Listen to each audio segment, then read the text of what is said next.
Allahu Allahu Allahu Allahu Bahasa rahmat dan karunia-Nya Allah ciptakan langit dan bumi, dan semua isinya itu adalah untuk kesenangan kita manusia. Semua mulai dari jin dan malaikat itu semua untuk berkhidmat dan melayani manusia. Cuma beda-beda tupoksi saja. Kalau tugas malaikat hanya untuk mencatat, sedangkan tugas jin untuk memprovokasi. Dan mereka tidak pernah berkampanye kepada kita untuk berbuat taat. Tugas mereka hanya mencatat tugas ini sampai dengan selesai kehidupan ini. Sedangkan jin, ada sebahagian dari jin tersebut oleh Allah Ta'ala ditambahkan kepada manusia sejak dari usia kita baru 4 bulan di dalam rahim. Yuqayyim lahu syaitan wa lahu qarinun. Kami tambahkan seorang syaitan kepadanya yang menjadi pendamping seumur hidup.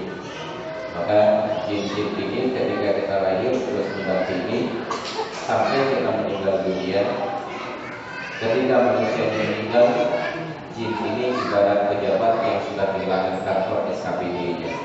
Dia akhirnya dilakukan pemeliharaan, dan kemudian oleh orang-orang jahat dengan perantaraan organ-organ tertentu dari tubuh manusia yang meninggal ini berusaha untuk menguasai jin dan kemudian diolah untuk menjadi hantu.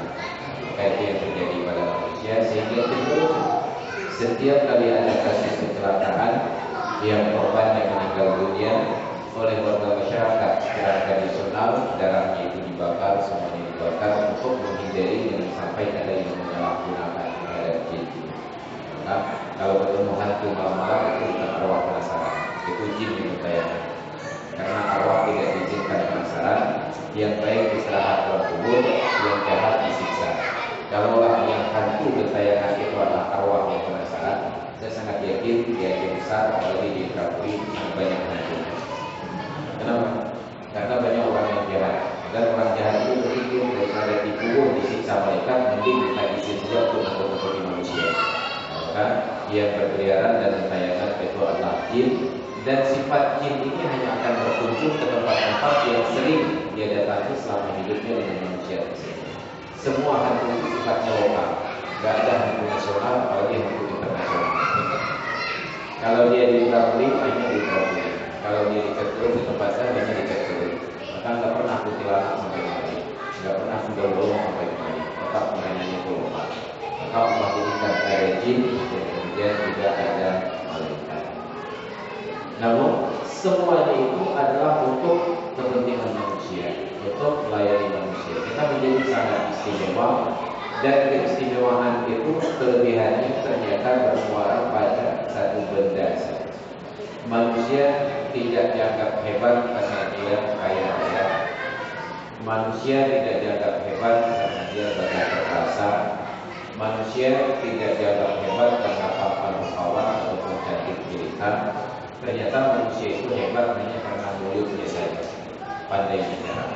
Makanya kawan dan cowok-cowok ini jangan terlalu sibuk mendandani wajahnya, karena wanita tak perlu wajah yang tampan. Mereka hanya perlu mulut yang pandai merayu. Maka kalau kelas rayuannya sudah kelas dewa, itu insya Allah dapat istri kelas Miss Universe. Walaupun wajah pas-pasan. Ini kelebihan manusia. Maka atas kasih sayang Allah Ta'ala diabadikan dalam Al-Quran. Ar-Rahman 'allama al-Qur'ana khalaqal insana wa 'allamahul bayan.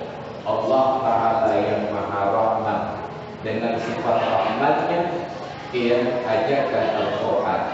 Ia ciptakan manusia dan kepadanya diajarkan keterampilan berbicara. Maka Al-Quran itu menjadi standar bahasa yang paling tinggi di dunia, singkat, padat, dan terarah. Pengajaran yang paling utama oleh Allah Ta'ala melalui Al-Quran kepada manusia adalah dari 114 surat, hanya ada 3 surat yang diawali dengan caci maki. Selebihnya adalah ayat-ayat pujian. Alhamdulillah, sabbahalillah, yusabbihulillah, subhanalladzi asra bi'abdihi. Rata-rata pujian, Maha suci Allah,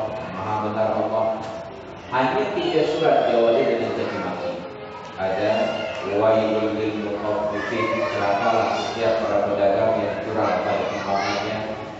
Wailul likulli humazatin lumazah, celakalah setiap para pembisik dan para pencela. Yang terakhir yaitu ayat yang paling ditunggu-tunggu oleh orang yang sholat tarawih 20 rakaat. Tabbat yada Abi Lahab, celakalah keluarga Abi Lahab. Yang sholat tarawih Ramadan 20 rakaat, kalau sampai ayat tabbat yada itu yang ngantuk langsung terjaga 1 rakaat lagi. Hanya 3 ayat, hanya 3 surat yang 114 surat yang diawali dengan caci maki. Itu pengajaran tertinggi dari Allah kepada kita manusia. Kalaulah dalam keseharian kita praktekkan awal-awal surat ini berbentuk tujuan, maka sungguh hari-hari yang kita lewati itu akan sangat menyenangkan. Contohnya kawan, tinggal pujian sederhana saja. Coba ganteng sekali hari ini, belum tampan sekali hari ini, gagal sekali hari ini. Hanya dengan modal sedikit itu luar biasa. Sarapan pagi ditanggung, makan siang juga gratis. Hanya dengan pujian sedikit. Dan yakinlah orang yang dipuji begitu dibilang gagah, dibilang tampan, yang pertama terbayang di benaknya di mana mencari cermin terdekat untuk melihat apa yang sudah berubah dari penampilannya. Kenapa? Manusia diciptakan dengan kesenangan, hobi untuk dipuji. Maka Maha Suci Allah Ta'ala yang ajarkan kepada kita kalimat-kalimat untuk salawat beriring salam kita hadirkan kepada Nabi junjungan alam, Nabi akhir zaman, Nabi kita Muhammad sallallahu alaihi wasallam. Beliau itu manusia yang sangat luar biasa dalam kesederhanaannya. Jabatan beliau pada sisi akhirat bukan hanya seorang ustaz, bukan hanya ketua MUI ataupun FPU, beliau itu seorang nabi. Untuk ukuran dunia jabatan beliau adalah presiden. Tetapi walaupun seorang nabi, penampilan beliau gak aneh-aneh. Sedangkan kita sekarang baru jadi ustaz saja, itu pakai songkok dan sorbannya udah sedikit banget, jadi bakas.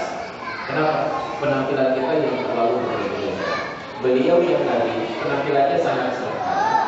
Bahkan tidak jarang kata para ulama, kata para sahabat, Nabi keluar dari rumah menuju masjid untuk sholat itu hanya dengan kain yang disarungkan di bawah ketiak.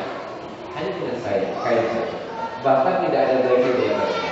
Bukan beliau tidak berpakaian, tapi memang tidak ada sama sekali. Tapi dengan pakaian sederhana itu beliau menjadi imam. Yang keteladanan seperti ini tidak mungkin lagi untuk dipraktekkan sekarang. Karena saya yakin bila di masjid kita ini imamnya datang hanya pakai kain sarung untuk ditinggalkan di bawah ketiak, itu akan segera diantarkan ke rumah sakit jiwa terdekat. Saya jadi imam, ini jauh belajar orangnya. Ini keteladanan sederhana. Beliau seorang presiden, beliau seorang nabi, tapi pakaiannya sangat sederhana. Beliau yang seorang presiden, ternyata dalam sejarah ketika pertama kali menikah, istri beliau itu Khadijah binti Khuwailid, konglomerat wanita paling berpengaruh nomor 1 di kota Mekah versi majalah Forbes pada waktu itu. Ketika digali oleh para arkeolog bentuk rumah Siti Khadijah, mereka dapat bahwa ternyata rumah itu sangat sederhana. Bahkan barat-barat yang dihuni sekarang itu jauh lebih cantik dibandingkan rumah Nabi. Ruang tamunya hanya 2x2 sekian meter. Kamar beliau tidak mungkin untuk menempatkan ranjang yang 3 kaki. Bahkan kamar tamu itu saking sempitnya tidak muat untuk meletakkan sofa di kamar. Beda dengan pejabat sekarang. Saya diajak oleh kawan-kawan tingkatan provinsi keliling Aceh bersilaturahmi ke rumah para kepala daerah. Sampai di sebuah kabupaten kota di pantai barat selatan Aceh, bertamu ke rumah bupatinya, duduk di atas sebuah sofa yang meninggi parah. Sofa tersebut untuk ukuran badan seperti saya.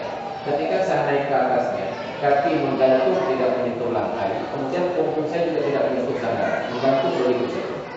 Padahal bupatinya masih lebih kecil dibandingkan saya. Saya yakin bupatinya kalau naik kursi itu harus pakai tangga. Bayangkan, kita masih beranggapan bahwa seolah-olah sukses bagi kita itu ditandai dengan kebesaran. Orang sukses itu bila mobilnya sudah besar. Orang sukses itu bila rumahnya sudah besar. orang sukses itu bila istrinya sudah besar. Karena udah besar itu sudah sukses bagi kita sekarang. Padahal kebesaran tidak serupa dengan kesuksesan. Banyak orang-orang yang dalam kesederhanaannya ternyata sukses. Maka ini digambarkan oleh Rasulullah. Rumah beliau sangat kecil, sederhana. Ketika istri yang pertama meninggal dunia, tidak berselang beberapa hari, beliau sudah melamar seorang wanita yang lain. Anak gadis perawan satu-satunya yang beliau nikahi bernama Aisyah binti Abu Bakar. Usianya masih 7 tahun. Dinikahi dalam usia 7 tahun bukan karena dorongan hasrat seksual, hanya karena Nabi tidak ingin status beliau yang tidak tertulis kawin tiba-tiba diubah menjadi duda. Maka beliau tidak pulang ke rumah Aisyah kecuali 2 tahun kemudian, di usia Aisyah 9 tahun. Maka pernikahan Nabi dengan Aisyah yang usia 9 tahun ini dijadikan sebagai landasan oleh seorang tokoh kita. Saya yakin Bapak kenal Syekh Puji, untuk menikah dengan si Ulfa.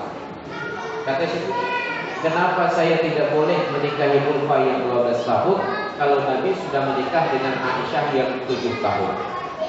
Lupa Syekh Puji. Aisyah itu wanita Arab, Ulfa itu wanita Jawa. Wanita Arab 9 tahun, software dengan hardware itu sudah terinstal lengkap. Sedangkan kita di Indonesia, di Jawa, 12 tahun itu angka 11-nya masih turun di hidup, masih insan. Itu masalahnya. Makanya di Arab itu pertumbuhan fisik para wanita usia 9 tahun itu sudah seperti emak-emak. Kita udah punya anak 7 masih terlihat seperti anak gadis.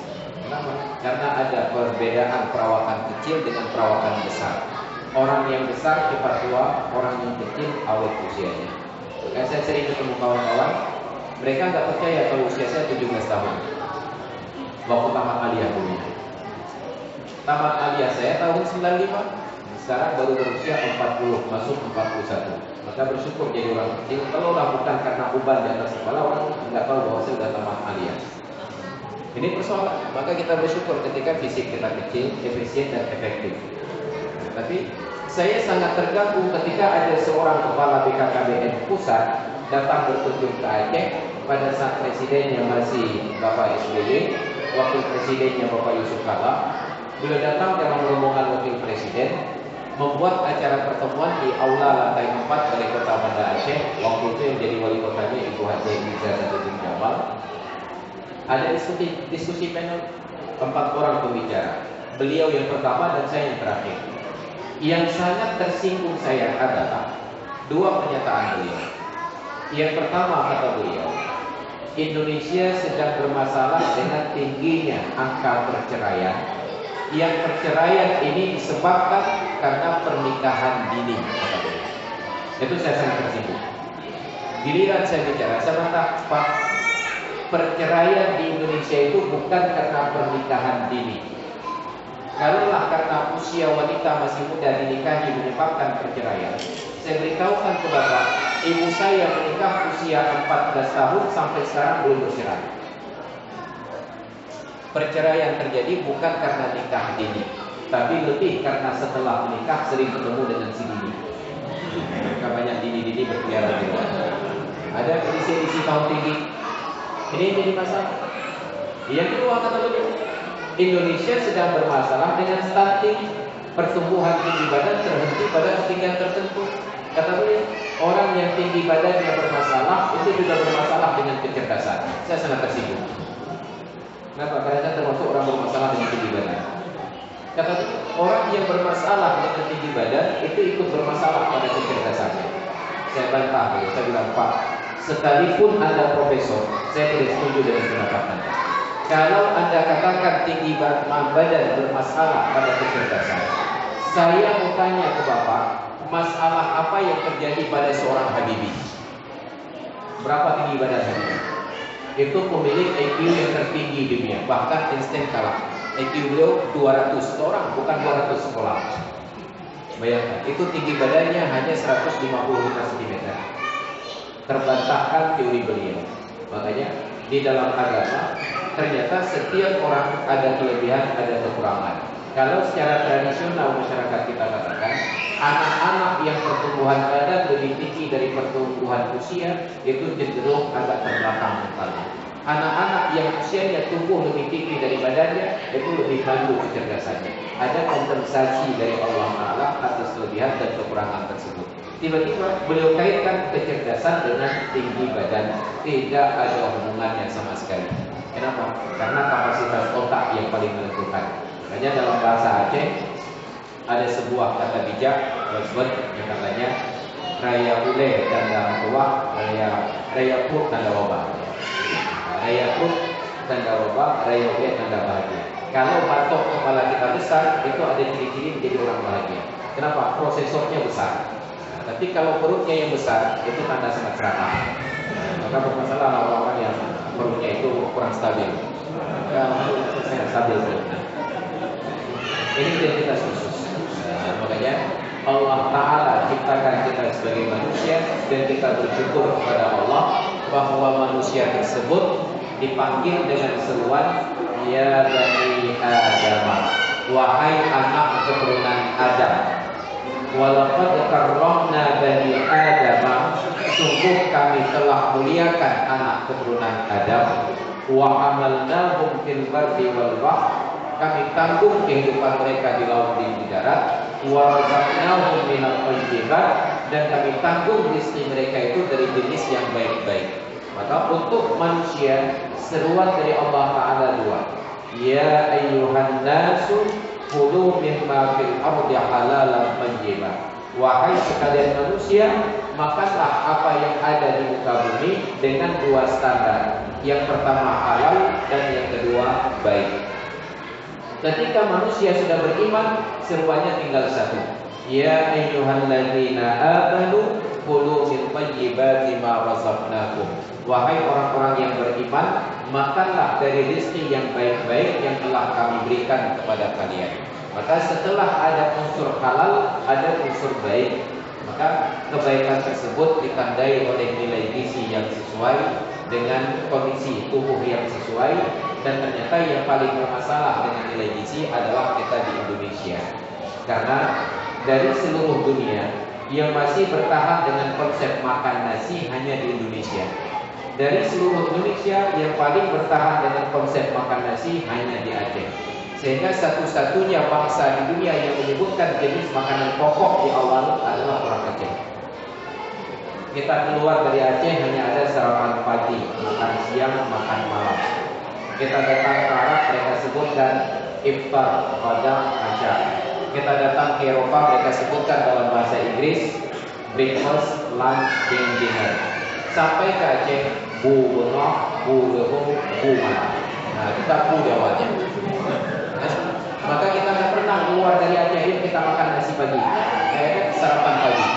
Tidak pernah diajak, ayo kita makan nasi siang. Ya ada, ayo makan siang. Tidak pernah diajak, ayo makan nasi malam. Ya ada, ayo makan malam. Tapi di Aceh, bu bengok, bu lehung, bu malam. Bu itu nasi. Nah, makanya orang Aceh paling tidak bisa dijauhkan dengan nasi. Itu luar biasa. Makanya orang Aceh saya yakin tidak akan dilibatkan dalam misi ruang angkasa sampai hari kiamat. Satu orang Aceh jadi astronot itu harus dinaikkan beras 1 ton atas, dan pesawatnya tidak akan bisa beranjak. Maka termasuklah kenapa kemarin ketika terjadi konflik TNI dengan GAM, orang Aceh nggak menang-menang. Setiap tenteranya itu harus pikul beras 1 karung. Berikut dengan periuk, berikut dengan kompor. Mereka tidak terlatih untuk bertahan hidup seperti tentara yang dilatih untuk survive, boleh makan apa saja. Kalau perlu kecoa dimakan, apapun bisa dimakan. Mereka ketika habis nasinya, akhirnya bertahan dalam keadaan puasa sampai akhirnya nggak sanggup bergerak. Kenapa? Inilah persoalan tentang makan nasi. Baru sekarang kita paham, ternyata makanan pokok yang paling berat itu adalah beras. Waktu bulan Ramadan menjelang hari raya kita ribut perkara zakat fitrah. Ketika dihitung zakat fitrah, orang Arab bayar dalam bentuk gandum. Nilai zakat fitrah dengan gandum bobotnya itu 2,1,5 kg. 2,1,5 kg. Tapi yang beras 2,7 kg. Saking beratnya beras. Maka orang yang makan beras pertumbuhannya tidak pernah lebih tinggi dari orang tadi. ketinggian kita bermasalah. Orang Barat, orang Afrika yang kurang gizi, tulang mereka tumbuh maksimal walaupun dagingnya minimal.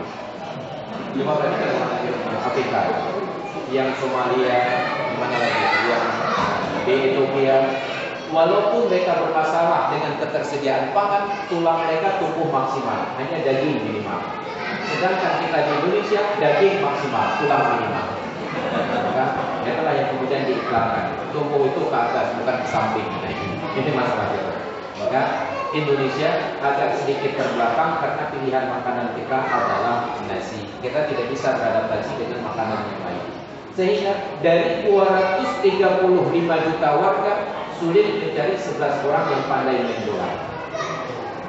Nah, udah dipilih, diseleksi, dimasukkan untuk training center, pemusatan latihan, tiba-tiba sampai di sana disediakan makanan yang bergizi, asupan gizi yang sesuai, mereka tinggalkan makanan yang bergizi untuk mencari tempe dan kerupuk di luar. Maka tidak pernah cukup gizi, berlari kalah. Tidak ada yang menang.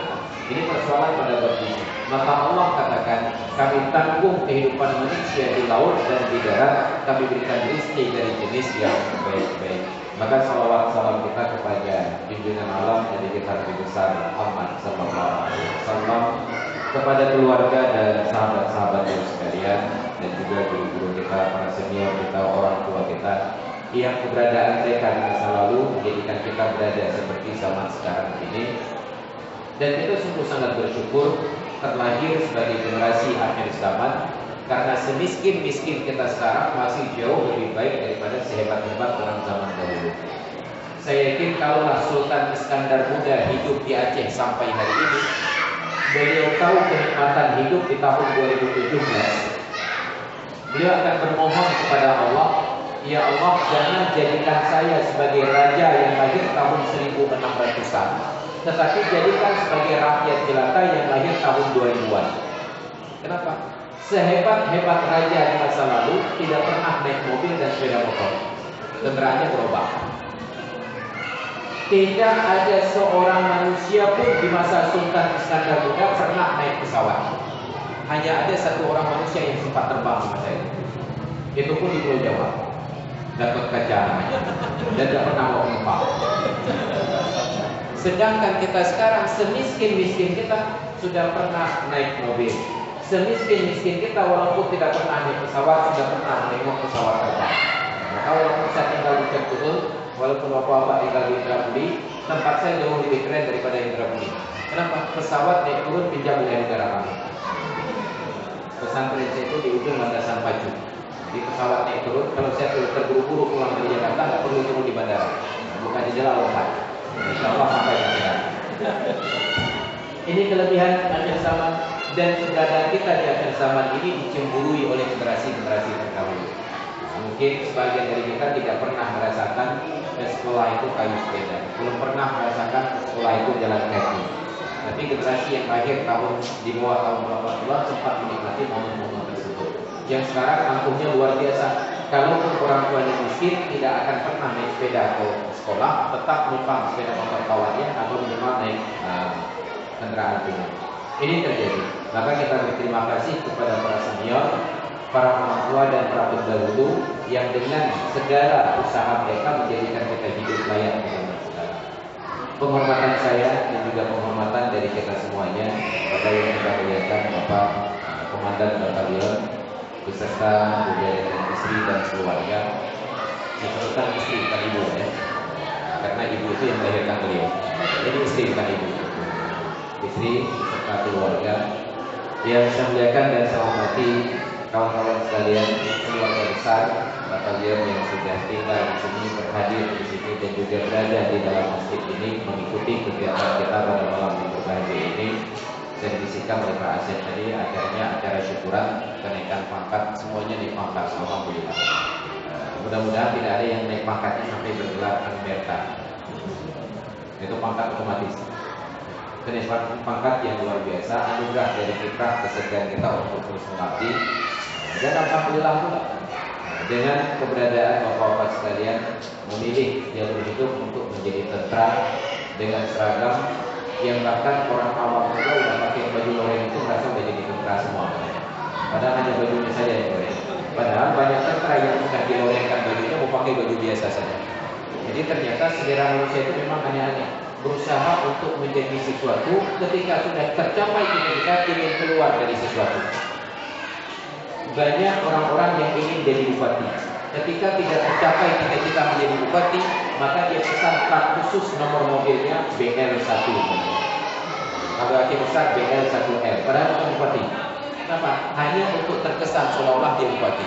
Akhirnya yang sudah jadi bupati, plat mobilnya itu kan nggak berani pakai BL1L. Kenapa? Takut banyak kontraktor yang lagi bayaran. Disulap lagi nomornya. Banyak orang yang sudah bercita-cita untuk jadi ustaz pakai seragam ustaz. Akhirnya yang sudah jadi ustaz pakai celana blue jeans dan rambutnya di belakang lagi. Nah, kenapa? Kalau udah jadi ustaz ternyata matanya nggak boleh meleng-meleng, harus pakai kacamata kuda lurus saja. Terus yang jadi tentara, banyak orang ingin jadi tentara. Setelah jadi tentara, baju seragamnya dilepaskan, ingin bebas saja. Kenapa? Manusia senang untuk meraih, kemudian setelah selesai dia tinggalkan. Ini tentara. Maka ketika bapak-bapak memilih garis hidup, ketentuan hidup untuk jadi tentara, dan itu dipuji di dalam agama, sehingga ada sebuah hak yang di dalam seni zakat, mereka itu dinamakan dengan ahlus syuhur, orang-orang yang berada di titik-titik perbatasan. Karena dulu wilayah umat Islam adalah di Arab, pulau yang sebuah daratan yang bersambung.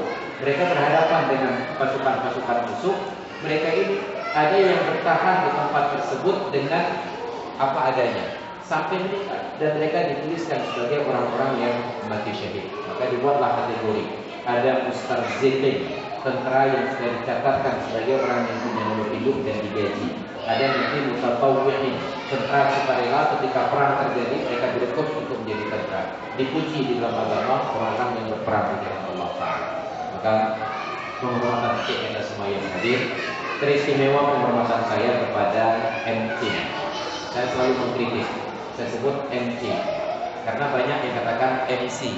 Kita di Indonesia diajarkan ejaan ABCD, bukan ABCD. Tiba-tiba nasionalisme kita itu runtuh hanya karena kita tidak merasa bangga berbicara dengan bahasa Indonesia.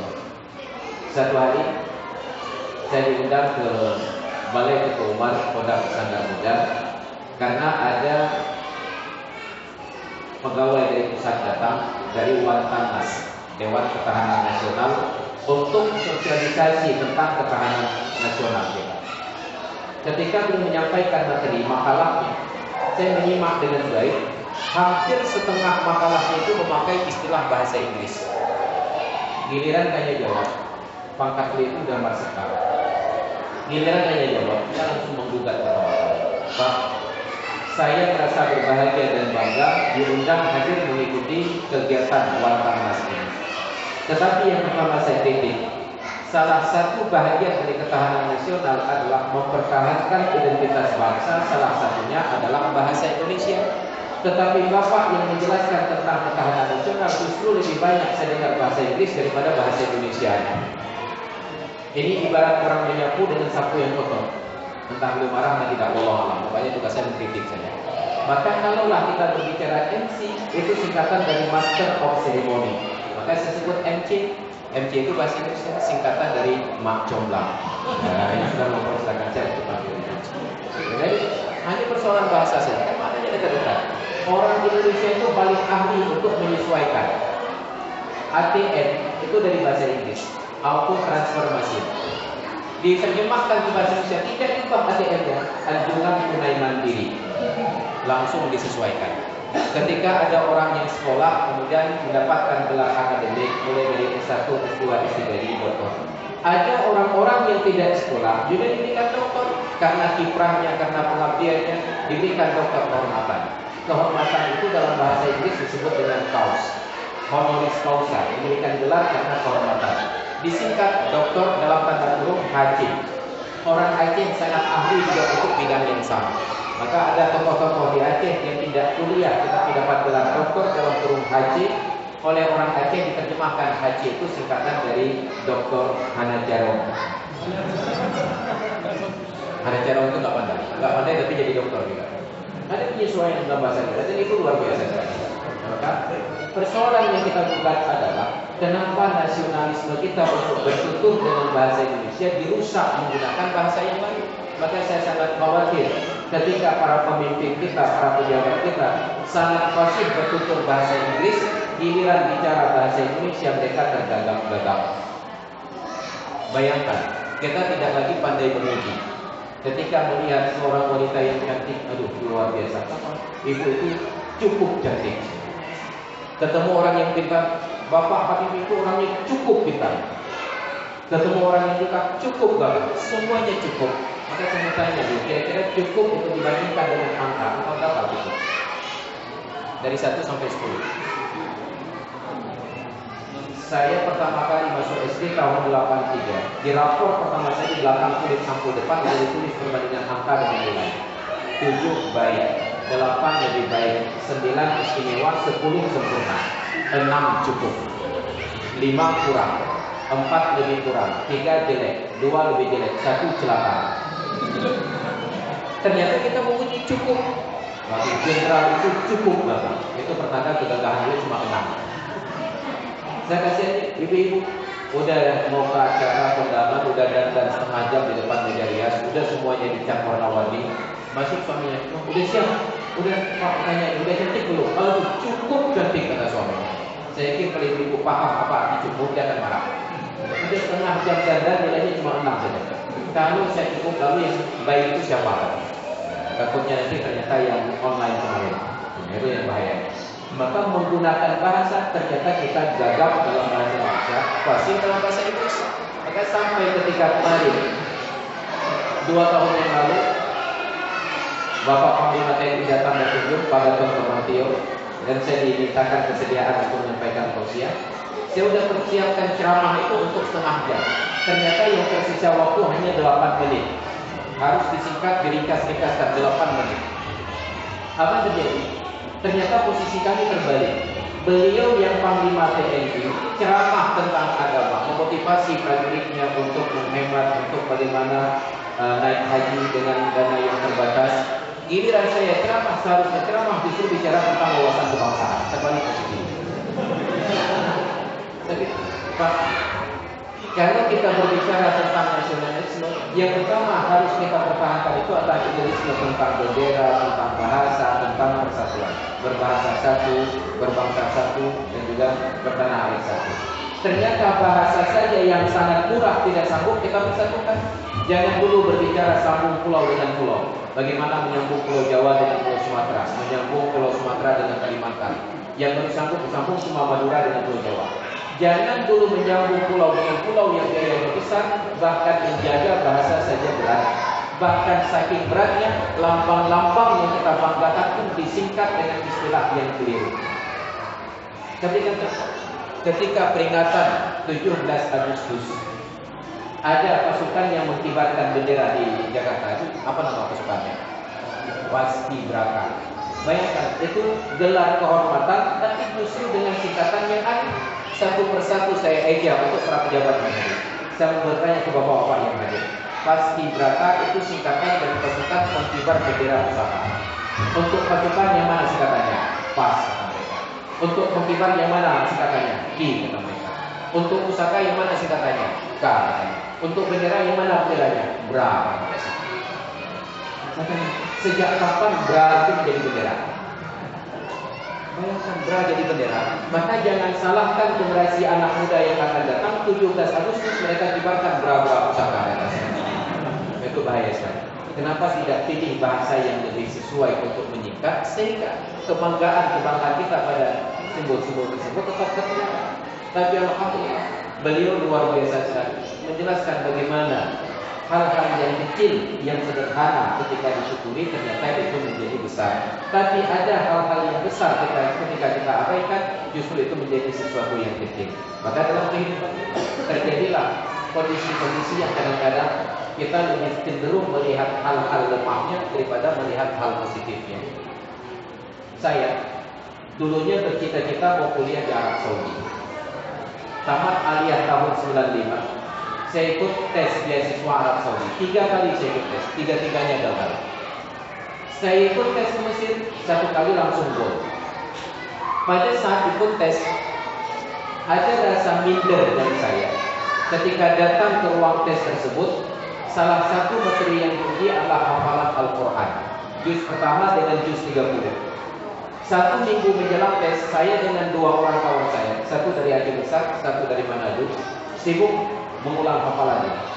Sampai pada hari pelaksanaan tes itu dibuka, kami sudah datang ke tempat tes dengan masih memegang Al-Quran di tangan, bolak-balik mengulang hafalan. Apa yang terjadi? Kawan-kawan kami yang sama-sama ikut tes sudah pegang di tangan mereka sertifikat hafal Quran 30 juz. Bayangkan, itu seleksi penerimaan seorang jenderal berhadapan dengan prajurit 2. Itu yang terjadi. Tapi ketika komitmen kita kuat, pantang mundur sebelum peperangan dimulai, tetap melanjutkan hafalan-hafalan Al-Quran. Ketika seleksi diadakan, ternyata dari semua yang ikut tes, yang lulus hanya 5 orang. 4 orang cewek, 1 orang laki-laki. Yang laki-laki itu adalah saya.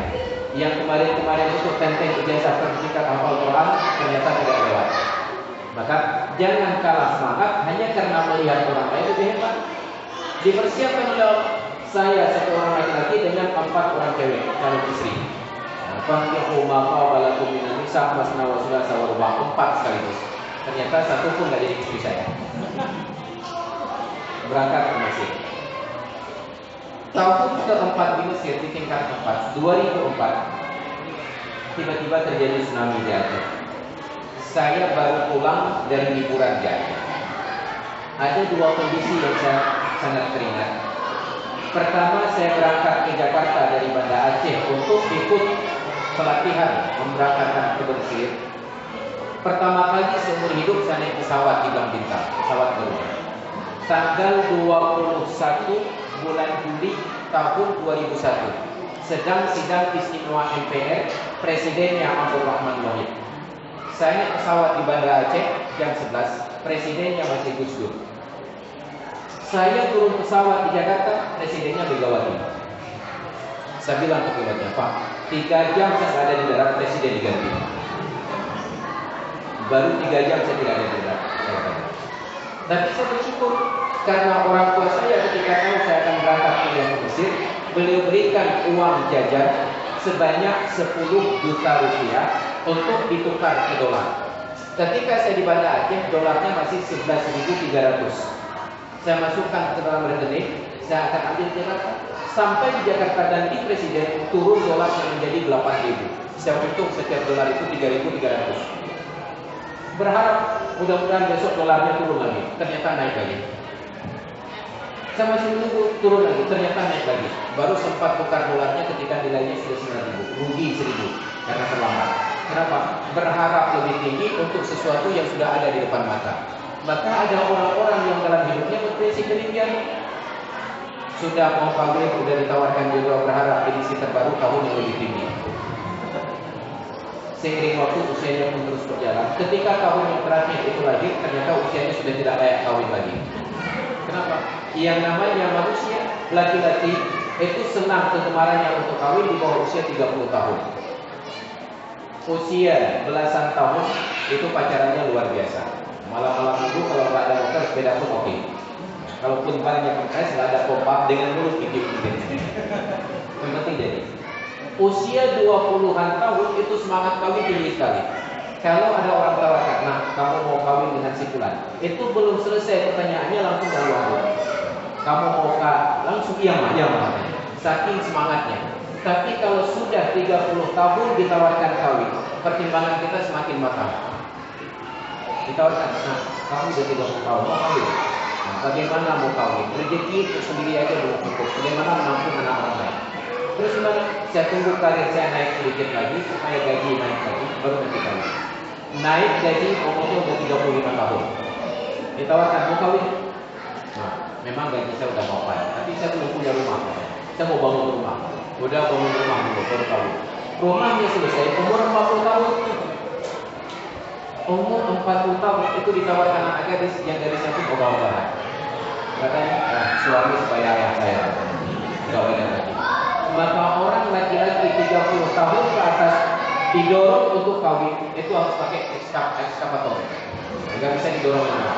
Ini realitas. Ada orang yang tidak mensyukuri keberadaan sekarang, menikmati hal-hal yang akan datang, yang ke depan dia tidak sempat nikmati, yang sekarang pun terlewatkan. Maka Islam katakan, la in syakartum la azidannakum.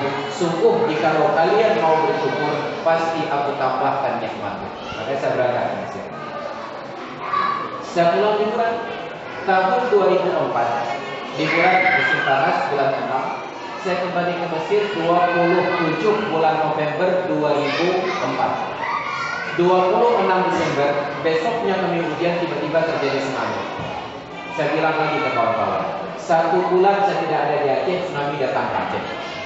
3 jam saya tidak berada di darat, presiden diganti. 1 bulan tidak ada di Aceh, tsunami datang. Ketika itu saya sedang dalam proses negosiasi untuk menikah. Ada seorang calon istri yang dipersiapkan. Kerennya saya, bukan saya yang lama keluar kamu oleh perempuan minta saya jadi suaminya. Tapi yang cewek ini kuliahnya di PDPK, program studi pendidikan kesekretariatan.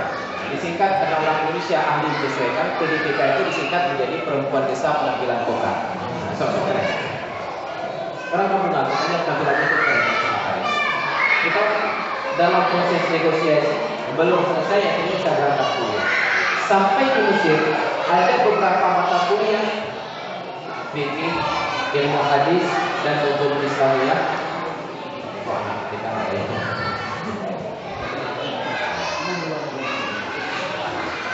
Kalau dulu kita ya.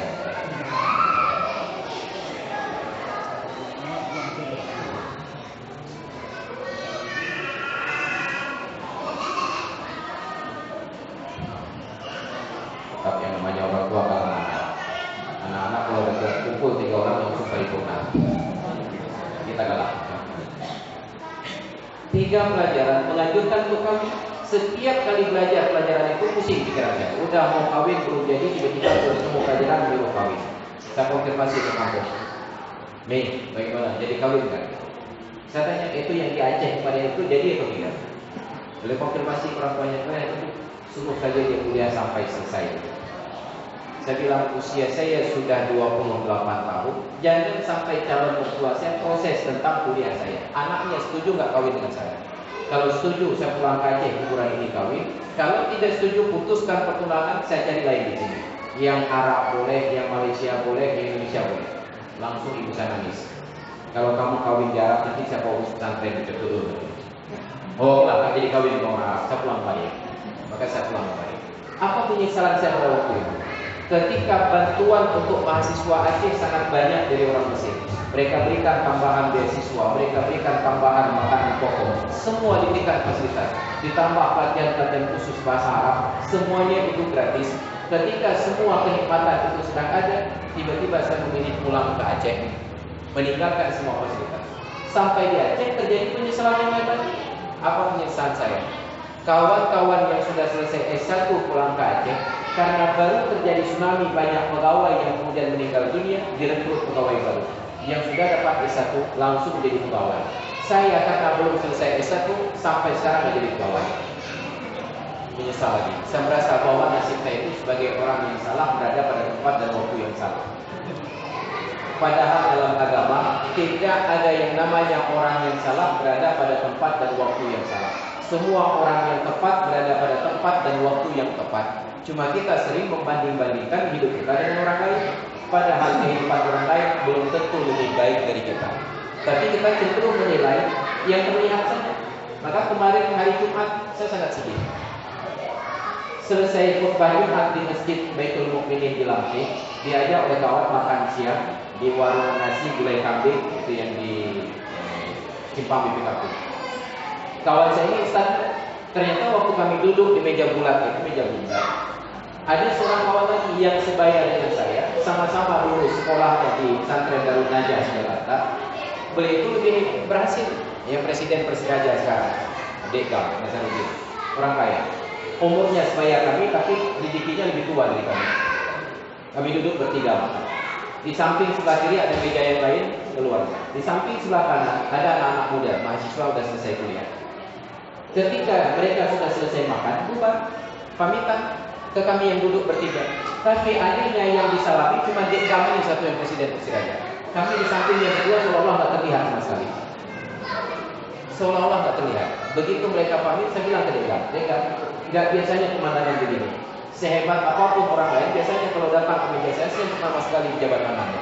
Tapi gara-gara Anda duduk di sini, kami jadi nggak terlihat sebenarnya.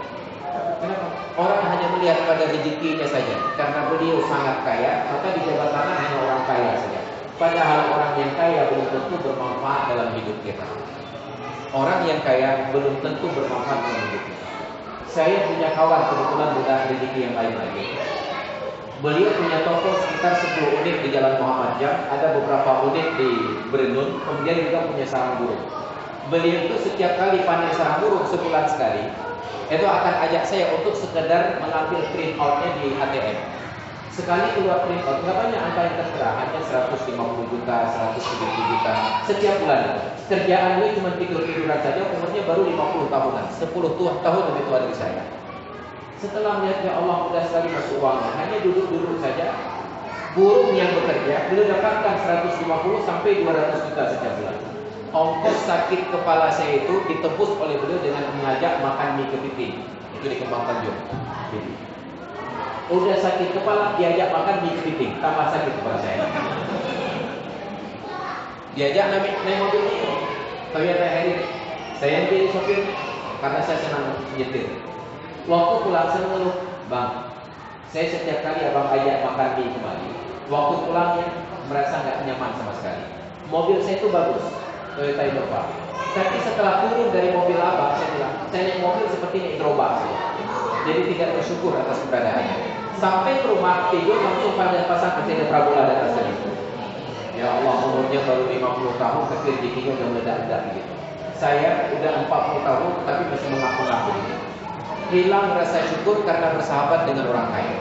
Tapi ketika datang ke masjid duduk sholat, kita hanya sekali berjamaah. Begitu bubar jamaah duduk dengan kawan-kawan yang biasa di masjid, mereka cerita, aduh Ustaz saya menyesal sekali. Kenapa? Tadi malam nggak sempat sholat tahajud. Nggak sempat tahajud menyesal. Kita bahkan ada yang lewat sholat fardu, nggak ada yang menyesal sama sekali. Baru terpikir dari tadi, ya Allah dia lewat sholat sunat saja menyesalnya begini. Saya bahkan sholat fardunya pun nggak jelas, tiba-tiba tidak ada penyesalan sama sekali. Maka ketika duduk dengan mereka, lupa dunia. Ketika bergabung dengan abang tadi, lupa akhirat. Saya sahabat akrab dengan beliau. Sampai anak beliau kawin pun yang sebelum kemarin negosiasi, konsultasi semua dengan saya. Apa yang terjadi? Suatu hari di pesantren saya ada lokasi tanah di dalam lokasi pesantren mau dijual. Melihat kekayaan beliau yang luar biasa, saya pikir uang 100 juta itu tidak bernilai bagi beliau. Saya datang ke beliau, Bang, saya sangat perlu bantuan. Saya tidak minta diberikan sedekah, saya tidak minta diberikan hadiah. Saya hanya minta tolong dua alternatif. Adakala utangkan uang kepada saya 86 juta rupiah, nanti kalau mudah rezeki saya bayar. Atau tolong beli tanah yang seharga 86 juta itu agar tidak dibeli oleh orang lain yang ingin buat rumah di tempat tersebut. Nanti kalau saya mudah rezeki, saya akan bayar, akan beli lagi dari apa? Tidak ada respon sampai hari ini. Tidak ada respon. Saya berharap bahwa dia akan membantu. Ternyata orang kaya yang kita harapkan bantuan tidak membantu. Sampai ketika tanah itu saya sudah berikrar ke pemiliknya saya akan beli, diberikan tenggat waktu sambil mengurus proses administrasinya. Ada waktu 3 bulan untuk mencari uang. 3 hari menjelang deadline, kepala saya sudah mumet. Di mana mencari uang 86 juta dalam sisa waktu 3 hari. Sorenya sambil menunggu waktu pengajian, saya duduk di sebuah warung kopi, buka-buka kitab dengan kepala tetap mumet. Tanpa terasa ternyata ada seorang ibu-ibu berdiri di belakang saya minta sedekah. Sudah satu warung dia keliling-keliling minta sedekah, tidak ada satu orang pun yang tergerak memberikan sedekah. Dan saya sebenarnya paling tidak senang memberikan sedekah dalam bentuk uang, karena sedekah dalam bentuk uang lebih merusak dibandingkan memperbaiki. Kalaulah memberikan sedekah dalam bentuk uang, maka sungguh akan memotivasi orang lain menjadi ekonomis. Mereka rasakan mudah jadi apa-apa. Hanya modal dengan tangan saja di tengah-tengah begini. Di Jalan Muhammad Jam jalur protokol ada 1000 lebih toko-toko. Kalau satu toko 1000 kali 1000 toko, 1 juta sehari. Itu belum lagi yang kita sedekah di perempatan jalan di bawah lampu merah. Saya dikirimkan email oleh seorang kawan dulu sebelum ada Facebook. Katanya ada seorang wartawan datang ke sebuah warung prasmanan siap saji, duduk untuk makan siang, dan matanya tiba-tiba melotot pada seorang pengemis yang juga sedang menikmati makanan di restoran mewah tersebut. Sikap investigasinya sebagai wartawan menggerakkan dia untuk bertanya, "Pak, Bapak makan di sini juga?" Dia bertanya kepada pengemis itu. Pengemis ini dengan sinis balas bertanya, "Kamu pikir saya nggak sanggup bayar?" Kaget wartawan itu, "Iya, kan Bapak pengemis, masa Bapak makan di sini?" Pengemis ini malah menantang wartawan itu, "Berapa gaji kamu sebulan?" Wartawan ini jawab, "Gaji saya berkisar antara 6 sampai 10 juta sebulan." Kamu tahu berapa penghasilan saya tentang pengemis ini? Itu yang saya mau tanyakan. Kami bekerja di perempatan, di lampu pengatur lalu lintas. Setiap kali lampu merah kami turun ke jalan untuk beraktivitas. Dan setiap kali lampu merah kami dapatkan minimal 2.000. Dan lampu merah itu menyala setiap 1 menit sekali. 1 menit 2.000, 1 menit 2.000. 1 jam 60 menit 120.000. Dan kami bekerja 10 jam dalam sehari sangat disiplin. Tanpa ada absen sidik jari, tidak mengenal hari libur dan tanggal merah. 10 jam sehari kali 120.000, 1.200.000 sehari kali dengan 30 hari dalam sebulan. Berapa? Hampir 36 juta. Dan kamu cuma punya gaji 10 juta. Maka bersedekah dalam bentuk uang tidak akan pernah menyelesaikan masalah. Untung kita datang makan kenduri yang dihidangkan dalam nasi. Kalaulah uang dihidangkan dalam panci-panci tersebut, tamu yang pertama datang selesai. Untung nasi. Kenapa? Karena nasi kebutuhan orang miskin dan orang kaya sama. Orang miskin makan sedikit, orang kaya makan sedikit. Justru yang miskin makan lebih banyak dari orang kaya. Karena orang kaya banyak makanannya. Setiap kali mau ambil kuah pakai kambing. Ini kambing atau lembu? Oh, kambing nggak bisa makan. Kenapa? Darah tingginya kumat. Orang miskin itu di dekat periuk, belangong orang miskin. Itu unlimited access, boleh nembak suka-suka hati. Makanya orang kaya dan orang miskin itu ditandai di meja makan. Yang makannya sedikit itu orang kaya, yang makan banyak orang miskin. Ataupun kalau terlihat makan sedikit, kalau bukan orang kaya, orang yang ingin terlihat kaya. Kenapa? Enggak ada peluang di tempat lain bagi orang miskin. Maka ibu-ibu ini bercerita, entah bagaimana Allah gerakkan hati saya untuk memberikan sedekah hanya 2.000 rupiah. Beliau berdoa kepada Allah, "Ya Allah, mudahkan rezeki panjangkan umurnya sampai selesai." Kita tidak pernah tahu doa siapa yang mustajabah. Beliau doakan dan saya amin, amin, amin, amin. Selesai berkumandang azan maghrib, saya menuju ke masjid tempat pengajian. Sambil mengajarkan pengajian, kepala saya masih berpikir 86 juta rupiah. Sampai sholat isya dilaksanakan. Begitu keluar dari pintu masjid, ketemu dengan pak kecilnya dengan seorang pengusaha. Saya bilang, "Pak Kecil, saya perlu bicara dengan Anda. Deadline-nya 3 hari lagi." "Oke Ustaz, kita masuk ruang panitia." Masuk ruang panitia. Saya ceritakanlah kronologi masalah saya. Ada sepetak tanah dalam pekarangan pesantren saya belum dibebaskan oleh pemilik yang mau dijual, kita buru-buru. Kalau saya tidak ambil akan dibeli oleh orang lain dan bangun rumah atau bangun toko. Kalau saya mau beli, saya tidak punya uang. Maka saya minta Pak Kecil 2 skenario. Utangkan ke saya uang sebanyak itu, atau tolong beli tanah itu, bila nanti saya punya uang saya akan beli kembali. Sambil menoleh kepada kawan yang satu lagi, "Usaha ini bagaimana? Kita ambil berdua." Berarti berapa harganya Ustaz? 86 juta. Oke, kita begitu. Saya 43 juta, kamu 43 juta. Alhamdulillah, saya bilang, "Pak Ustaz, uangnya ambil minggu depan di rekening Bapak bulan." Saya bilang, "Pak Kecil, uang punya 3 hari lagi." 3 hari Ustaz? Ya, besok ambil lagi. Besok ambil dari rekening Bapak bulan. Ketika selesai saya katakan, "Pak Ustaz, ini yang jatah saya 43 juta rupiah, saya wakafkan untuk Ustaz." Alhamdulillah, saya bilang, "Pak Kecil, kalau bukan karena dilarang dalam agama untuk sujud kepada manusia, saya mau sujud cium lutut Anda. Tapi tidak boleh dalam agama." Alhamdulillah, nggak apa-apa. Sambil keluar, beliau berseru, "Pak Ustaz, tadi waktu masuk kemari panggil saya, kira-kira doa apa yang dibaca?" Sampai saya tanpa sebab apa-apa, dalam masa 5 menit sudah memberikan uang 43 juta untuk Anda. Saya jawab, "Pak Kecil, modal saya hanya Bismillahirrahmanirrahim, dan saya teringat tadi bersedekah untuk orang miskin 2.000 rupiah. Hanya karena 2.000 Allah selesaikan hajat saya." Abang yang satu lagi hanya membeli saja. Seiring perjalanan waktu, tahun 2015 kejadiannya, 2017 yang lalu di bulan 9, saya datang dengan ibu saya untuk mendampingi beliau mau beli mesin cuci di tempat perusahaan elektronik, jualan elektronik. Saya datang, sambil duduk saya tanya, bang, utang yang 43 juta kemarin itu bagaimana? Apa jawabannya? Ustaz, saya pun sudah berikrar akan mengikuti jejak Pak Kecik itu. Yang 43 juta itu pun saya wakafkan untuk Anda. Alhamdulillah Pak. Saya tanya lagi, kenapa abang sedekah? Apa jawabannya? Waktu Pak Ustaz datang ke saya berbicara masalah uang 86 juta rupiah, saya pun sedang bermasalah. Ada tanah satu petak di depan rumah saya dijual ke saya seharga 800 juta rupiah, dan saya tidak punya uang. Saya punya uang 80, tapi tidak punya uang 800. Waktu Ustaz ceritakan masalah ke saya berpikir 80 juta ini tidak menyelesaikan masalah saya, tapi bisa menyelesaikan masalah Anda. Maka apa salahnya salah satu dari kita selesai. Begitu hari tersebut uang saya sedekahkan kepada Ustaz, saya sudah niatkan sedekah. Siangnya saya buka toko, tiba-tiba datang seorang pelanggan yang baru. Istri Bupati Aceh Jaya yang sebelumnya tidak pernah berbelanja di toko saya.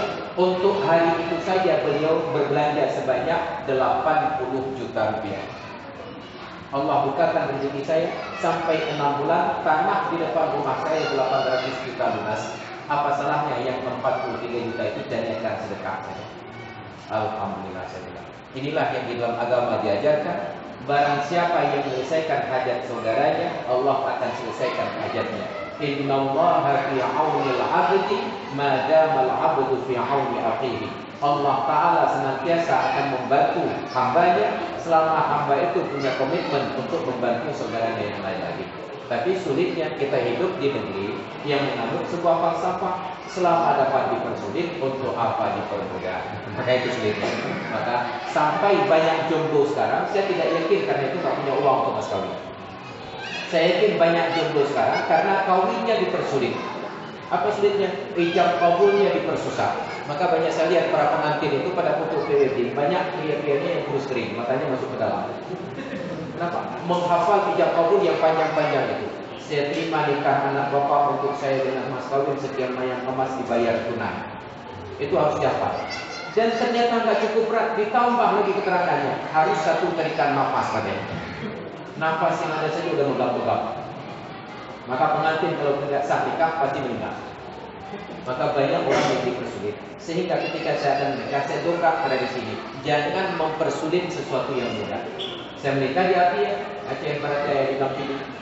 Yang menikahkan KUA karena mertua saya tidak bisa berjalan jauh. Beliau nikahkan mewakili dari mertua saya. Beliau katakan, saya nikahkan kepada Anda Masrul Aidi bin Muhammad Ismi, seorang perempuan berstatus negara yang bernama Syarifah Aida binti Syekh Umar, dengan mas kawin sekian banyak emas dibayar tunai. Saya jawab, saya terima nikahnya. Hanya sebatas itu saja, saya terima nikahnya. Bapak bawa ini tetap pegang tangan saya, diremas sampai kuat. Masih menunggu. Ketika saya jawab saya terima nikahnya, masih saya ditunggu. Saya tanya, apa lagi? Dia masih menunggu sampai tunai dan kredit. Pak Bawa ini tengok kanan-kanan. Ada abu-abu kiai-kiai jadi saksi. Bagaimana tidak sah? Sebenarnya sudah sah, tapi enaknya sampai kepada tunai dan kredit. Diulang lagi. Udah sah, diulang lagi. Maka saya diulang lagi. Ketika diulang justru kawannya yang megap-megap. Beliau sendiri yang agak kemudian harus diberikan minuman air sampai 7 kali. Ada persoalan yang mudah dipersulit.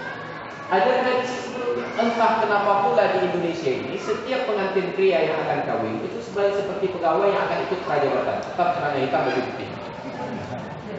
Celana hitam baju putih. Saya ingin dobrak tradisi itu karena tidak setiap pengantin pria punya setelan baju demikian. Maka saya pesan celana panjang warna coklat dengan baju warna biru muda. Dari Bandar Aceh saya bawa pulang Aceh Selatan, masuk ke dalam kamar, saya ganti celana coklat, baju biru muda, pakai jas warna coklat. Begitu saya keluar dari kamar, serentak semua yang ada dalam ruangan itu tunjuk ke saya sambil bersabda, gantau baju. Ganti baju.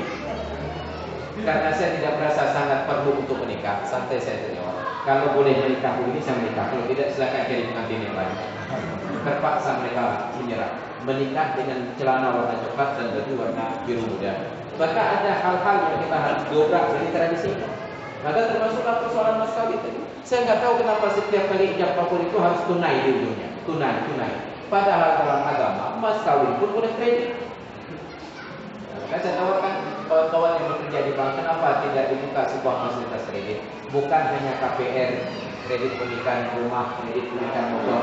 Sekali tadi ada KPI, kredit pemilikan istri. Nah, rumahnya kredit, motornya kredit, istrinya kredit. Nah, kalau jatuh tempat nggak bayar kredit, semuanya disita.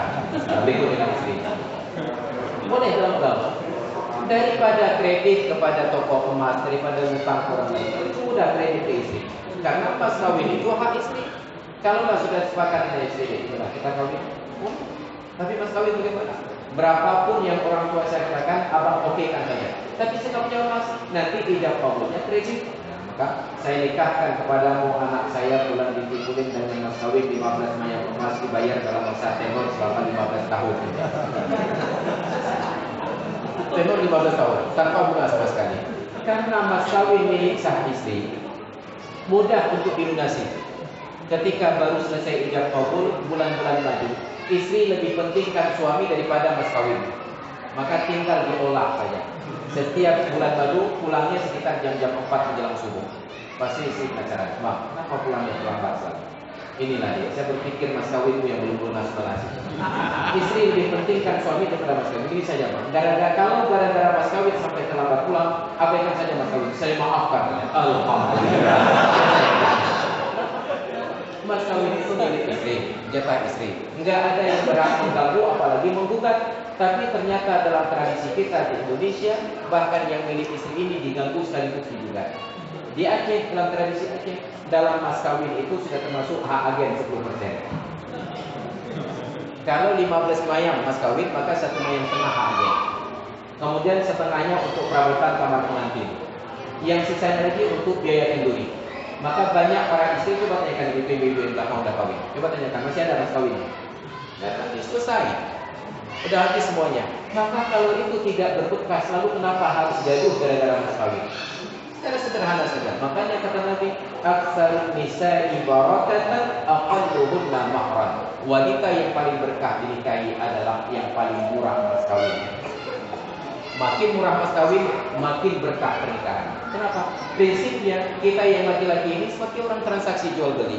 Kita datang ke pasar Aceh di Penayung, beli baju harganya 1 juta 1 stand.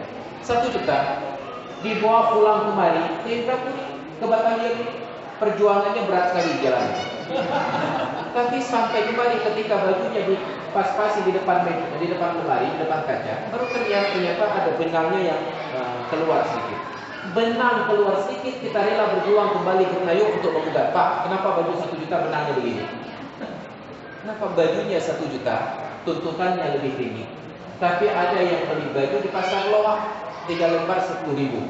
Mitra Puri 3 lembar 10.000. Karena rebut-rebutan dengan orang lain yang sampai kedua, kita ambil saya 3 lembar, langsung bayar 10.000 kembali ke Batavia. Begitu dibuka, lengannya hilang semua. Ada yang butuhkan lagi? Udahlah, murah, cuma 10.000. Kalau 10.000 hilang lengan, kita kembali ke Indra Puri, ongkos kembali lebih mahal dari harga baju. Maka demikian pula orang kawin. Kalau mas kawinnya tinggi, tuntutannya standar itu tinggi sekali. Istri itu harus pandai memasak, kemudian kamar harus rapi, kemudian penampilan harus necis setiap hari.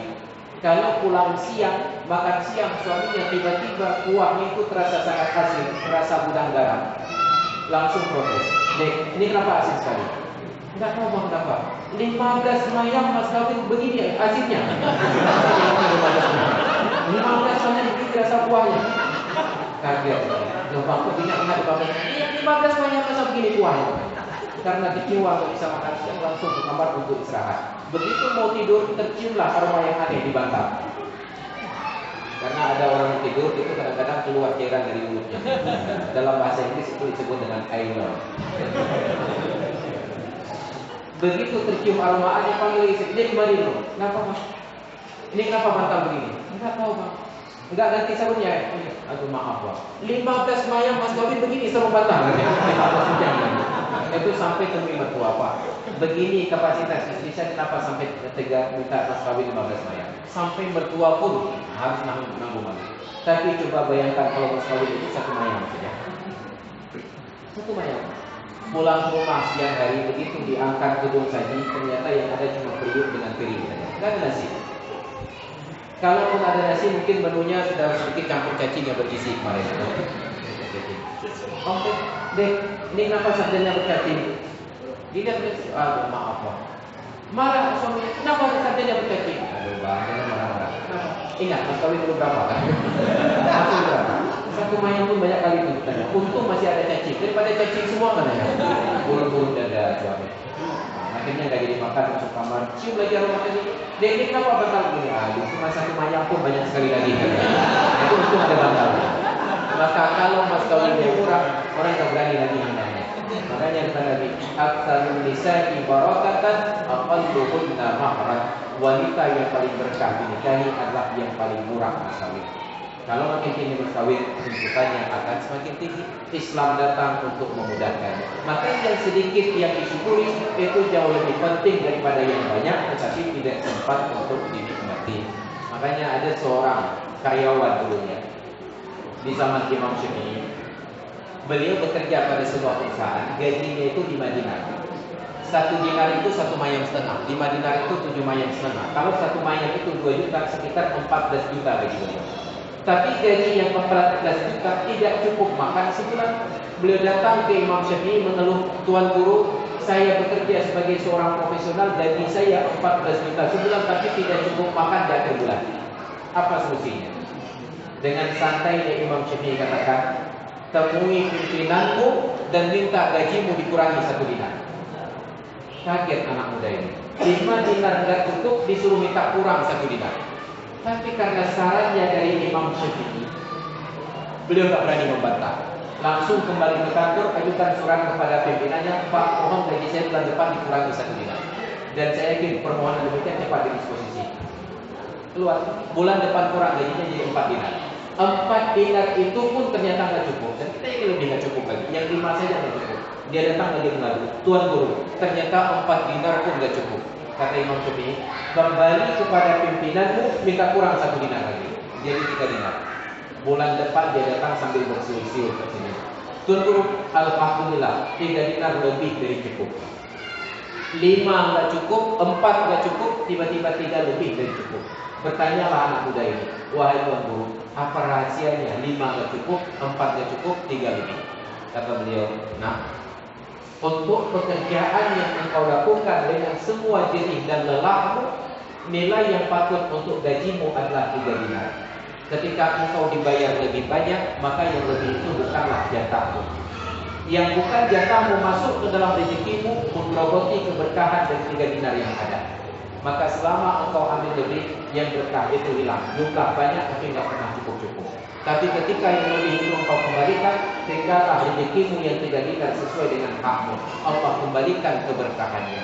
Maka kita hidup sekarang lupa mencari berkah, sibuk menghitung jumlah. Orang tua kita tidak pernah mengenal lembaran 100.000, 50.000 dan 20.000. Paling besar 10.000. Tapi mereka meninggalkan kekayaan tanah yang luas untuk anak-anaknya. Kita sekarang gajinya puluhan juta rupiah. Ketika meninggal, warisan untuk anak-anak adalah hutang piutang yang tidak terselesaikan. Kenapa? Yang hilang dari kita adalah keberkahannya. Makanya ketika Allah berikan setiap momen dalam kehidupan kita, jangan pernah berpikir saya adalah orang yang salah berada pada tempat dan waktu yang salah. Bukan, kita adalah orang yang tepat berada pada tempat dan waktu yang sesuai. Kalaulah bukan kita dipilih oleh Allah untuk tinggal di batalion dengan tantangan jalan demikian, mungkin orang lain akan pensiun dari tentara. Kalau begini jalannya udah saya pensiun jadi satpam saja. Tapi diberikan kekuatan hati itu, walaupun tantangan begini, pantang mundur, maju. Selesai. Orang yang tepat berada pada waktu dan tempat yang sesuai. Maka tantangan yang paling berat adalah kalau suami sudah siap, istri belum tentu siap. Maka saya bertemu dengan kawan-kawan yang kerja di bank tapi khawatir kena riba. Satu orang dia bertanya, sudah setingkat manajer, sengaja mengikuti pengajian saya suatu malam, menunggu saya di mobil, beliau konsultasi, Ustaz, saya sangat khawatir jatuh ke dalam riba dan setiap hari bertransaksi riba. Saya mau hijrah. Itu gaji beliau sudah di atas 40 juta rupiah. Saya mau hijrah. Saya sudah berbulan dekat ingin hijrah. Saya tanya, Bang, kalau abang siap hijrah, hidup miskin dengan gaji apa adanya, meninggalkan fasilitas 40 juta setiap bulan ini. Pertanyaannya, istri abang siap? Jadi, itu yang saya belum tanya. Kalaupun Anda siap untuk hidup miskin, istri belum tentu siap untuk jatuh miskin, apalagi anak-anak. Maka jangan sampai untuk menghindari riba yang haram, kemudian Anda keluar dan tiba-tiba keluarga Anda berpencar. Istri mencari suami yang lain, anak mencari ayah yang lain. Lalu haruskah saya terlibat riba setiap hari? Bukan. Anda pertahankan komitmen yang kuat itu, tetapi bangunlah bisnis yang lain, sampingan yang halal. Usaha apa saja sambil berjalan, ketika ingin dirasa mapan, silahkan pensiun dari bank dan Anda punya pekerjaan sampingan yang lain. Pelihara niat yang baik tersebut. Maka ada hal-hal ketika kita kurang bersyukur, kita kemudian tidak mendapatkan kebaikan-kebaikan ini. Makanya hadirin dan hadirat sekalian yang dirahmati Allah, ketika kita berada di tempat seperti ini, yang penting adalah mensyukuri. Anggap saja kita seperti orang di Jakarta sedang berada di puncak.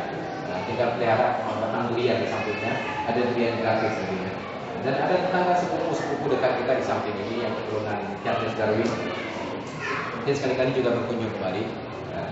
Biasanya ke Sari ataupun ke Ute di Selawah itu ada sepupu dekat kita. Monyet-monyet tersebut sering berkunjung. Kita nikmati saja pemandangan-pemandangan ini. Yang itu tidak akan didapati di kota-kota besar.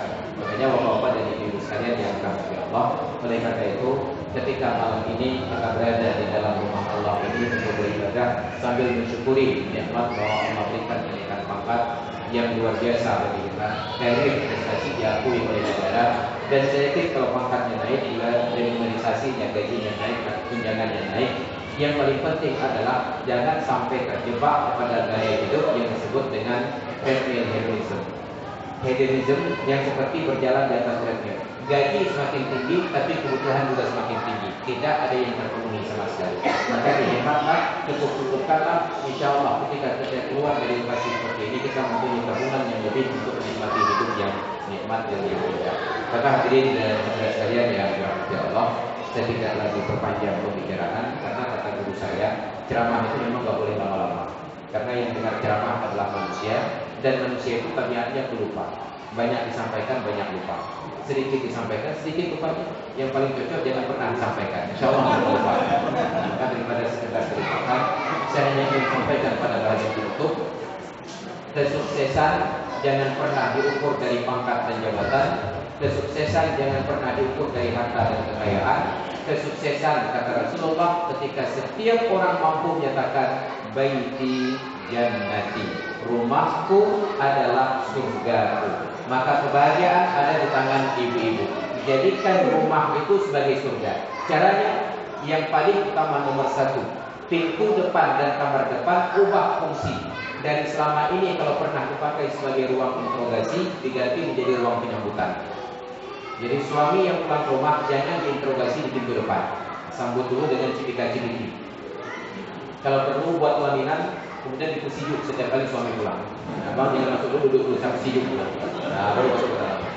Jadikan ruang depan sebagai ruang penyambutan, maka insya Allah kesan manis di pintu depan tersebut setiap orang akan berusaha untuk berada di tempat yang sama. Yang selama ini cenderung sebagai ruang interogasi. Begitu suami pulang langsungnya dari mana, dengan siapa, sudah berapa hari, makan siang di mana. Pertanyaan itu seperti penyidik menghadapi tersangka. Nah, nauzubillah. Kalau 3 kali berturut-turut ditanya demikian, yang keempat suami akan pulang lewat pintu belakang. Itu bahaya sekali. Yang kedua, kepada para suami, pahami, laki-laki dan perempuan tabiatnya berbeda. Laki-laki adalah makhluk yang kuat secara fisik, lemah mental. Perempuan lemah secara fisik, kuat secara mental. Maka karena laki-laki lebih fisik, setiap sengketa di dunia laki-laki diselesaikan dengan perkelahian. Karena orang perempuan kuat mental, setiap masalah di antara orang perempuan diselesaikan dengan pertengkaran. Maka jangan pernah ajak perempuan bertengkar, Anda tidak akan pernah menang. Karena itu dunia mereka. Maka yang harus dipahami, karena suami kuat fisik, lemah mental, kerja tidak berat, mengeluhnya tinggi. Begitu pulang ke rumah, duduk di kursi depan langsung mengeluh, lelah sekali. Istri yang melihat suami duduk dengan nafas panjang-panjang begini, jangan dimaki, tantang dengan tangga kerja, seolah-olah dia yang kerja. Kalau istri menyambut demikian, maka istri suami akan kabur. Tapi ketika istri duduk di depan dengan mengeluh lelah sekali, letih sekali, maka langsung hantarkan air 1 gelas. Enggak cukup 2 gelas, enggak cukup 1 ember bisa. Selesai. Hibur suami.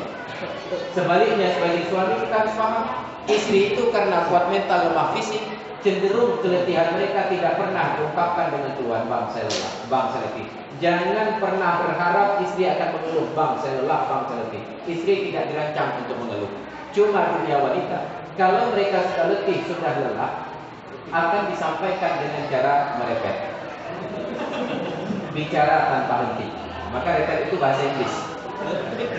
Coba lihat dalam kamus bahasa Inggris, REPEAT, repet. Itu diulang-ulang kalimat yang sama. Udah saya bilang jangan kerja di situ, ke situ juga aku udah bilang jangan kerja di situ, ke situ juga aku kerja. Itu kayak kaset zaman dahulu tergulung kasetnya. Kalau istri sudah merepet begini, itu suami harus paham bahwa ada yang salah. Istrinya sudah lelah, jangan kemudian dilayani, lalu yang pepet mantan dengan beda bapak. Itu seperti mengecas ulang baterai yang sudah habis, akan berhenti besoknya. Tapi kalau istri kita pulang ke rumah sudah merepet, kalau pulang naik sepeda langsung dibalik arah. Kalau pakai sepeda motor jangan dipadamkan mesin, langsung balik arah. Kalau pakai mobil langsung buka pintu. Tuan putri, silakan kita shopping. Nah, selesai masalah. Kita shopping. Itu selesai masalah seketika. Kenapa? Mereka perlu hiburan. Maka kalau istri merepet diajak shopping, kalau suami lelah diberikan minuman dan dipijit-pijit. Jangan sampai terbalik. Ada suami lelah pulang rumah, oleh istri diajak shopping, kacau dunia. Kenapa? Udah beban dunia, beban akhirat lagi. Maka sesuai dengan dua perkara tersebut, insya Allah rumah akan menjadi surga dan kita akan menjadi orang yang sukses dunia dan akhirat. Maka hadirin dan hadirat sekalian yang dirahmati Allah, demikian barangkali sekedar yang dapat saya sampaikan pada malam yang berbahagia ini. Mudah-mudahan Allah meridhai teman-teman kita, mudah-mudahan Allah memberkahi kehidupan kita, dan Allah jadikan sedikit yang ada kita syukuri dan banyak yang ada diberkahi serta bermanfaat untuk orang yang ada di sekitar kita. Terima kasih atas perhatiannya dan mohon maaf atas segala kekurangan. Untuk keberkahan pertemuan ini, mari sama-sama kita bukan ini doa yang selesai.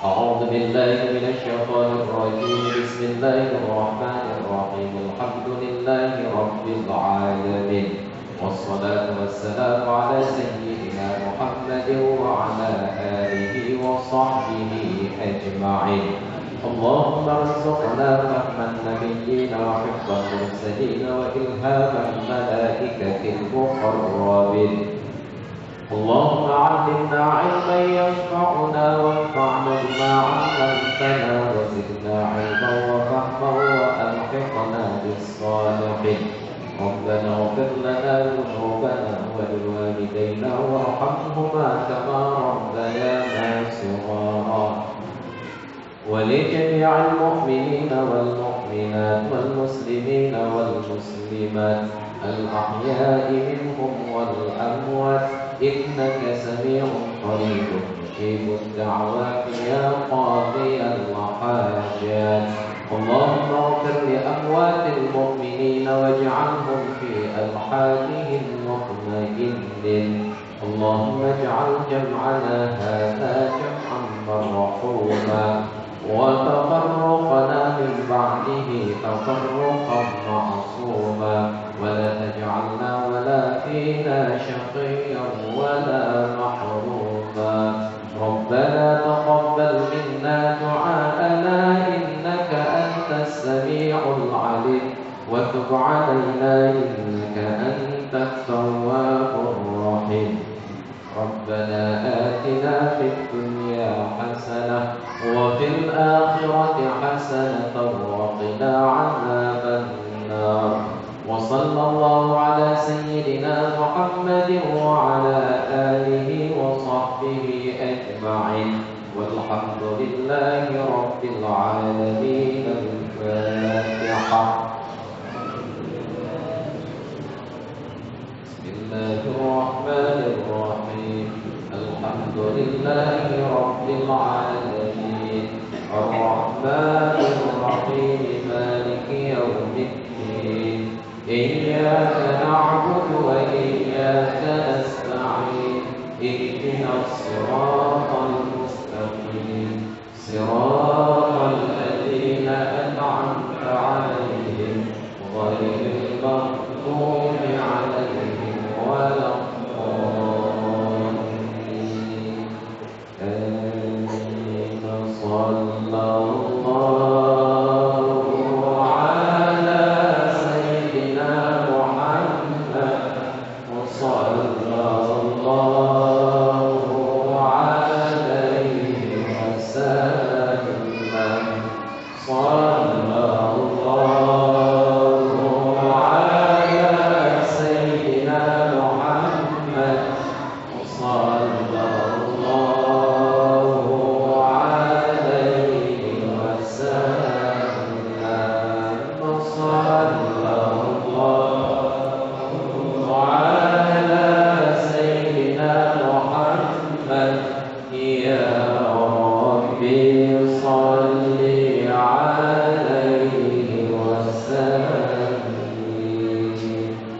Terima kasih atas perhatian dan mohon maaf atas kekurangan. Hadanallahu wa iyyakum ajma'in. Assalamualaikum warahmatullahi wabarakatuh.